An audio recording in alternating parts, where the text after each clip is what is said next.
Hello, everyone. Welcome. Today I want to continue reading from a little book called Experiencing God Through Prayer by Madame Jeanne Guyon, a very nice lady. She lived around 1700 in France. She was a mystic. She wrote some wonderful things. Her most famous work, of course, is A Short and Easy Method of Prayer, which is translated into English in this version as Experiencing God Through Prayer.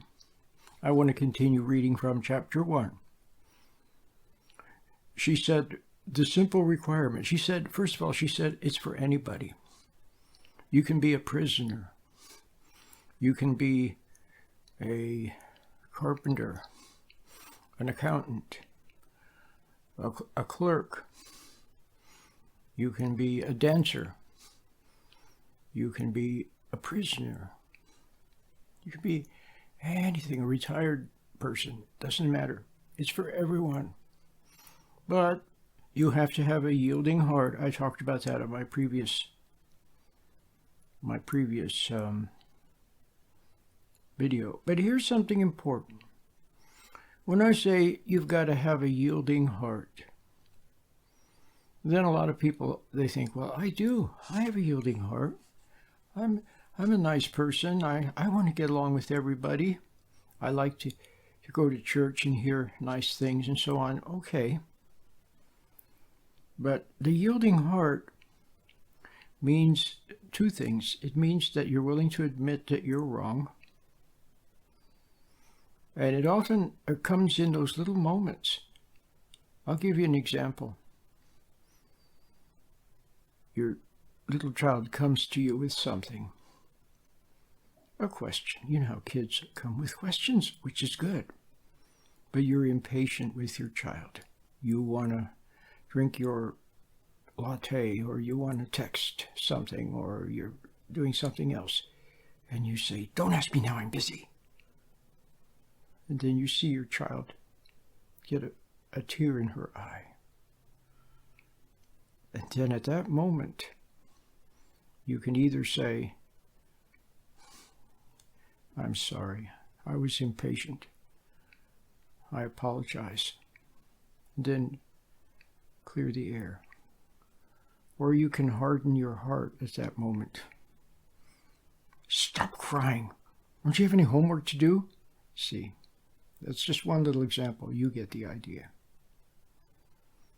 So, and then the other thing is, a yielding heart means also willingness to let go of grudges. Many of our grudges are very deep against your father for failing you. Okay, maybe he failed you. Maybe he was a decent guy, but somehow he failed you. And there's a deep resentment. It goes very deep. It goes way back. So a yielding heart means willingness to let go of that. You see? So a yielding heart is more than just saying, well, I want to be a nice person. It's a sincere thing. Either you, and see, most people don't. I'll give you a little clue. You may think you're a nice person, but you have grudges, you have resentments, you have judgments. There are some things you can't forget. There it is again. I can't forget what he said to me.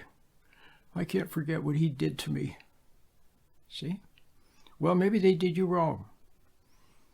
But, see, you can see that they did you wrong, but let go of the judgment. Let go of the hatred. So, but then she goes on to say that it's for everybody, but the simple requirement is that you must learn to pray from your heart and not your head. The reason, and then she gives a reason. The reason is man's mind, or people's mind, is so limited in its operation that it can only focus on one object at a time. But the prayer offered from the heart cannot be interrupted by reason. Nothing can interrupt this prayer except confused affection. When you have enjoyed God and the sweetness of his love, however, you will find it impossible to set your affections on anything other than him.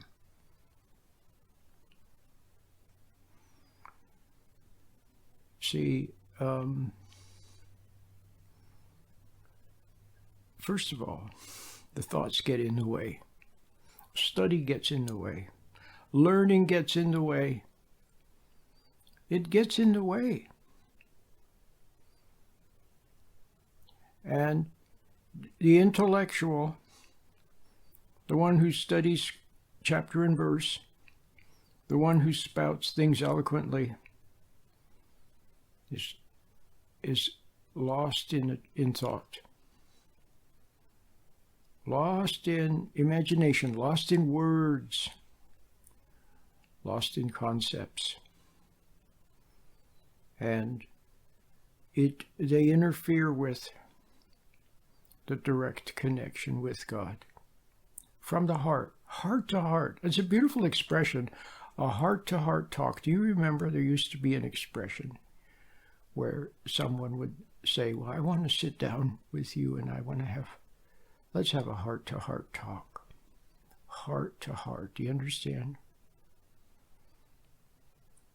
That's why I said yesterday, maybe when you were a little child, you had a very nice grandma or grandpa or an uncle or someone who had a lot of love and patience.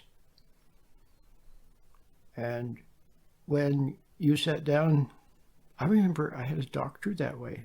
I was in my 20s at that time, but he was an old-fashioned doctor. And he sat down. I came to the office, and it was the first visit. I sat in a chair, and then he sat in front of me. He had the white smock on, and he also had the old-fashioned mirror here. Do you remember a long time ago they would have a mirror here? And he looked at me and he said, "Now, what's wrong?" And it was so beautiful. It was heart to heart. You understand? So that's what you need, heart to heart with God. So the words get in the way. So now, do you see why Madame Guyon talks about prayer from the heart? You don't need words. God knows what you need before you even ask him. But you still want to communicate, and you still want to ask him. You want to communicate. And when he communicates with you, then you respond. Remember, I talked about the little meditation that we have. It's so beautiful. You should get it. It teaches you how to sit still and get out of your thoughts so you can have a heart-to-heart with God. Remember I said that in the little meditation you close your eyes and you look at the little pixels of light on the inside of your eyelids. When you close your eyes, if you're sitting quietly in your room right now in front of the computer, or you're sitting on a sofa or on a chair somewhere, or you're laying in the grass outside, you can close your eyes. Look at the little pixels of light on the inside of your eyelid. It's a little warm glow of light. A little patterns of light. Little sparkles of light. And watch them. And then at the same time you can become aware of, let's say, your index finger. As you have your eyes closed and you're watching the little pixels, you can pay attention to, notice very gently your index finger, and it will respond to your attention with a little tingle.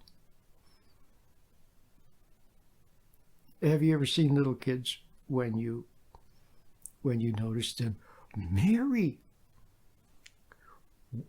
I'm surprised to see you here," and you're happy, and they're happy to see you too, and they just glow with delight.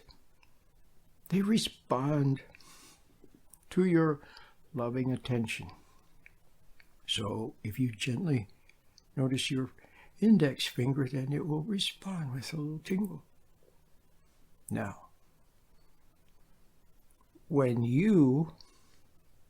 me get back to this example again. It may be a harsh one for some of you, because some of you are very impatient. And some of you are actually mean with your kids and with people. But I'm going to get back to that little moment again where your child has a question and you're impatient.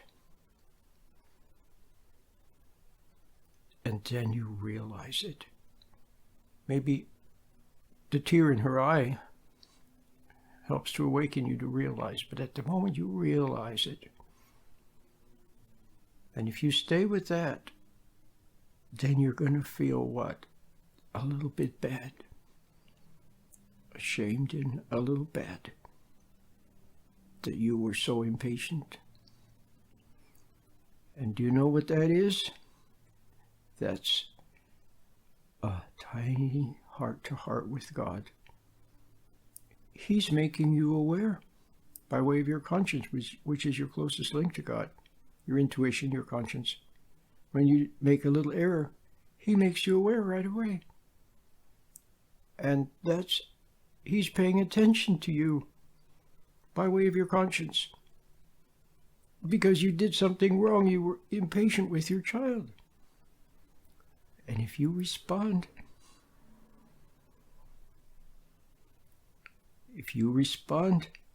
to that he makes you aware with a little bit of sadness, and then you respond by admitting it in your heart quietly, and then you say to your daughter, I'm sorry. Do you see the beauty of it? That could be the beginning of a whole new life for you. It begins so small and so simple. So, you must respond to your Creator. Now, remember when Christ was on the earth for his beginning of his announcing the kingdom of God had come.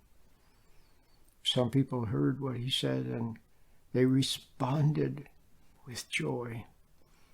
Other people, they didn't like what he said at all. Is that hard to? Isn't that amazing? So who's going to respond to him with joy and who won't? Who's going to hear what he says and then it makes them feel bad and they run away, but then they think about it and realize he's right and come back? Who can say? Who will run away and harden their heart? Who can say? It's a mystery.